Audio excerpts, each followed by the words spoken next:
ब्रह्ममुरारिसुरार्चितलिङ्गं निर्मलभासितशोभितलिङ्गम् जन्मजदुःखविनाशकलिङ्गं तत्प्रणमामि सदा शिवलिङ्गम् देवमुनिप्रवरार्चितलिङ्गं कामदहन करुणाकरलिङ्गम्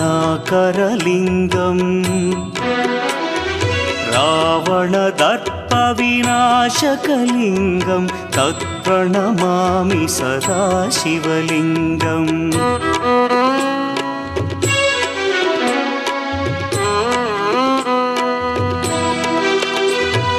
सर्वसुगन्धसुलेपितलिङ्गं बुद्धिविवर्धनकारणलिङ्गं सिद्धसुरासुरवन्दितलिङ्गम्